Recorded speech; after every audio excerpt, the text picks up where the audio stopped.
মৰমৰ ছাত্ৰ ছাত্ৰীসকল, তোমালোকৰ প্ৰিয় চেনেল ইংলিছ লাৰ্ণিং আছামলৈ মই তোমালোকক স্বাগতম জনাই আজি মই তোমালোকৰ অহা এইচএছ ফাৰ্ষ্ট ইয়েৰ ফাইনেল এক্সামিনেশ্যনৰ প্ৰস্তুতি হকে ইকনমিক্সৰ পাৰ্ট এৰ পৰা 6টা দীঘল প্ৰশ্নৰ সমাধান লৈ উপস্থিত হৈছোঁ।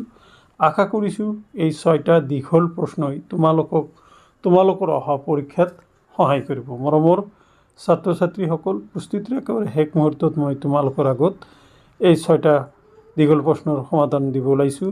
সম্ভৱ হ'লে মই আজি ৰাতিৰ ভিতৰত আৰু এটা 2 মূল্যাংকৰ বা MCQ বেষ্ট এটা ভিডিঅ' আলোচনা কৰিম। গতিকে তোমালোকে এই ভিডিঅ'টো প্ৰথম পৰা শেষ লৈ চাবা। ইতিমধ্যে মোৰ চেনেলত এইচএছ ফাৰ্ষ্ট ইয়েৰৰ বহুতো ভিডিঅ' আপলোড কৰা আছে, তোমালোকে এইখিনি চাই থাকা। নিশ্চয় এইখিনি চালে তোমালোকৰ অহা পৰীক্ষা ভাল হ'ব। প্ৰথমতে মই চেপ্টাৰ 2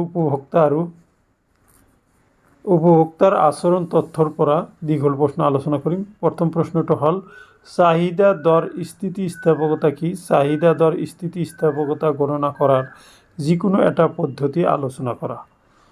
দেখা,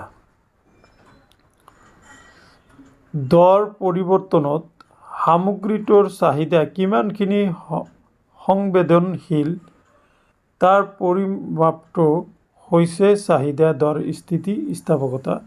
চাহিদাৰ দৰ স্থিতিস্থাপকতা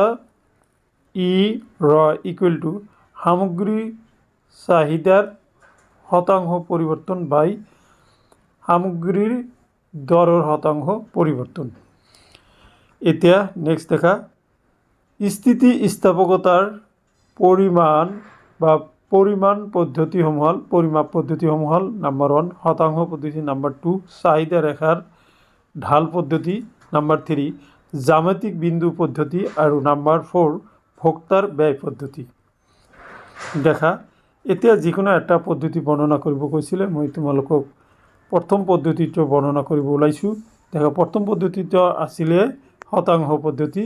স্থিতিস্থাপকতাৰ শতাংশ পদ্ধতি অনুসৰি সামগ্ৰী চাহিদাৰ শতাংশ পৰিৱৰ্তন বা সামগ্ৰী দৰৰ শতাংশ পৰিৱৰ্তন অনুপাতটো হ'ল চাহিদা দৰ স্থিতিস্থাপকতা। এই অনুপাতটোৰ মান এককৰ সমান হ'ব। এককৰ স্থিতিস্থাপক এককতকৈ কম হ'লে অস্থিতিস্থাপক আৰু এককতকৈ বেছি হ'লে স্থিতিস্থাপক বুলি কোৱা হয়। ইয়াৰ এটা উদাহৰণ দি তোমালোকক বুজাব চেষ্টা কৰা হৈছে। দেখা, ধৰো 10 টকা মূল্যত এটা সামগ্ৰীৰ চাহিদা হৈছে 5 কেজি আৰু দৰ যদি 6 টকালৈ হ্ৰাস পায়, তেনেহ'লে চাহিদাখিনি 6 কেজিলৈ বৃদ্ধি পায়। এই ক্ষেত্ৰত R equal to del Q by del R into P R by Q equal to 1/4 into 10/5 equal to 1/2 into 1। গতিকে অৰ্থাৎ অস্থিতিস্থাপক। এতিয়া যদি 10 টকা মূল্যত 5 কেজি আৰু 12 টকা মূল্যত 4 কেজিৰ চাহিদা হয়, তেনেহ'লে ৰ equal to half into 10/5 equal two 1, অৰ্থাৎ একক স্থিতিস্থাপক। আকৌ যদি সামগ্ৰীৰ 10 টকাৰ পৰা 11 টকালৈ বৃদ্ধি পালে সামগ্ৰীৰ চাহিদা 5 কেজিৰ পৰা 4 কেজিলৈ হ্ৰাস পাব, তেনেহ'লে ৰ equal two 1/1 into 10/5 that is 2 into 1, অৰ্থাৎ স্থিতিস্থাপক হ'ব। নেক্সট প্ৰশ্নটো হ'ল যোগানৰ নিৰ্ণায়কৰ সূত্ৰসমূহ আলোচনা কৰা। যোগানৰ নিৰ্ণায়কৰ সূত্ৰসমূহ হ'ল নম্বৰ 1 সামগ্ৰীটোৰ দৰ, নম্বৰ 2 প্ৰযুক্তিগত উন্নয়ন, নম্বৰ 3 উপাদানসমূহৰ দৰ, নম্বৰ 4 একক কৰ। এইখিনি অকণমান তোমালোকে আলোচনা কৰি দিবা, হৈ যাব।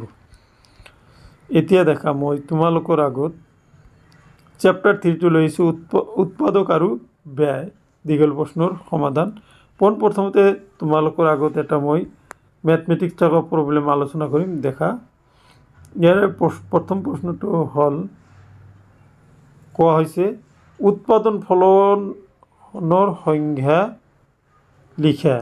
এখন প্ৰতিষ্ঠানৰ উৎপাদন ফলন হৈছে Q Q equal to 5√L K, য'ত কিউ হৈছে উৎপন্নৰ পৰিমাণ, এল হৈছে নিয়োজিত শ্ৰমৰ পৰিমাণ আৰু কে হৈছে নিয়োজিত মূলধনৰ পৰিমাণ। গতিকে এল ইকুৱেল টু 16 আৰু কে ইকুৱেল টু 36 হ'লে কিউৰ পৰিমাণ নিৰ্ধাৰণ কৰা। দেখা উৎপাদক ফলনৰ বিষয়ে প্ৰথমতে চোৱা, ইয়াতে বহুত অলপ দীঘলকৈ দিয়া হৈছে, তোমালোকে অলপ কমতে দিলেও হৈ যাব। দেখা ইয়াতে উৎপাদন ক্ৰিয়াত নিৱেশী উপাদানসমূহক উৎপাদিত সামগ্ৰীলৈ ৰূপান্তৰিত কৰা হয়।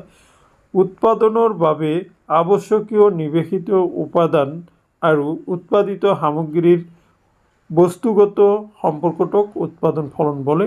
প্ৰকৃততে উৎপাদন ফলন হৈছে সামগ্ৰী উৎপাদনৰ বাবে লাগতিয়াল পৰিমাণ উপাদানৰ লগত উৎপাদিত সামগ্ৰী পৰিমাণৰ ঔদ্যোগিক প্ৰক্ৰিয়াৰ সম্পৰ্ক। আৰু মেথমেটিকেল প্ৰব্লেমৰ তোমালোকে চোৱা, ইয়াত L equal to 16, K equal to 36, Q equal to 5√L K মানখিনি বহাই দিছোঁ। এলৰ মান 16, কেৰ মান 36, গতিকে 5 × 16 ৰুট হ'ব 4 আৰু 36 ৰুট হ'ব 6, গতিকে 120 হ'ব কাৰেক্ট এনচাৰ। এতিয়া মই তোমালোকৰ আগত আৰু এটা দীঘল প্ৰশ্ন লৈ আহিছোঁ। দীঘল প্ৰশ্নটো এনেকুৱা ধৰণৰ, গড় স্থিৰ ব্যয় AFC, গড় পৰিৱৰ্তনশীল ব্যয় AVC আৰু গড় ব্যয় ACৰ সংজ্ঞা লিখা। AFC, AVC আৰু ACৰ মাজৰ আন্তঃসম্পৰ্ক প্ৰতিফলিত হোৱাকৈ ৰেখাকেইডাল অংকন কৰা।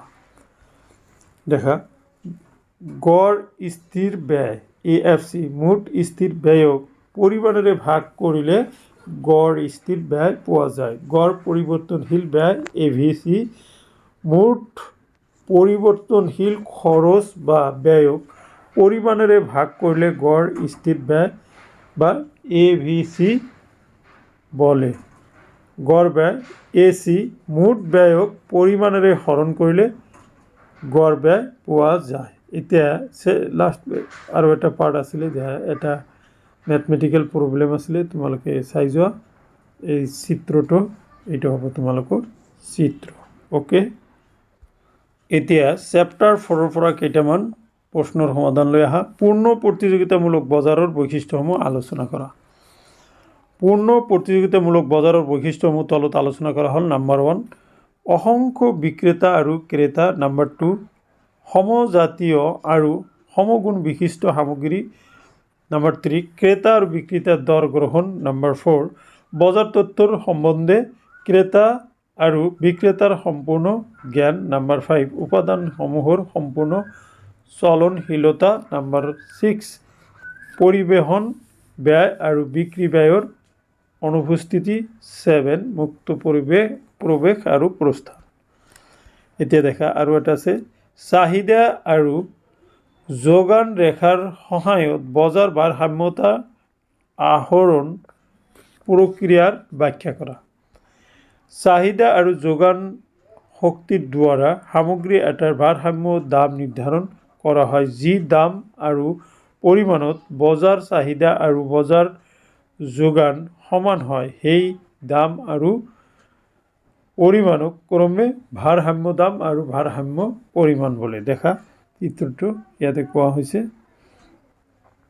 তোমালোকে পোনপ্ৰথমতে অলপ সৰু কৰি দিছোঁ, চিত্ৰটো চাব লাগিব, তেতিয়াহে তোমালোকে আনচাৰখিনি বুজি পাবা।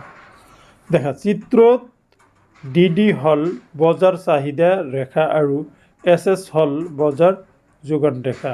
DD আৰু SS ৰেখাই পৰস্পৰ ই বিন্দুত কটাকটি কৰিছে, গতিকে ই হ'ল ভাৰসাম্য বিন্দু, য'ত ভাৰসাম্য দাম OP ভাৰসাম্যৰ দাম OP আৰু ভাৰসাম্যৰ পৰিমাণ OQ নিৰ্ধাৰণ কৰা হৈছে। দেখা ভাৰসাম্য দামতকৈ অধিক দাম OP2ত বজাৰ চাহিদাতকৈ অধিক হ'ব আৰু ST পৰিমাণৰ অতিৰিক্ত যোগানৰ উদ্ভৱ হয়। সেইদৰে ভাৰসাম্য দামতকৈ কম দাম অপিয়নত দেখা বজাৰ চাহিদা বজাৰ যোগানতকৈ অধিক হ'ব, য'ত RN পৰিমাণৰ অতিৰিক্ত চাহিদাৰ উদ্ভৱ হ'ব। গতিকে ভাৰসাম্য বিন্দুত প্ৰতিষ্ঠানটোৱে ভাৰসাম্যতা লাভ কৰিব। এইখিনি আছিলে আজিৰ এই ভিডিঅ'ৰ বিষয়বস্তু। আশা কৰিছোঁ আজিৰ ভিডিঅ'ৰ বিষয়বস্তুখিনিয়ে তোমালোকৰ অহা পৰীক্ষাত সহায় কৰিব। Thank you so' much.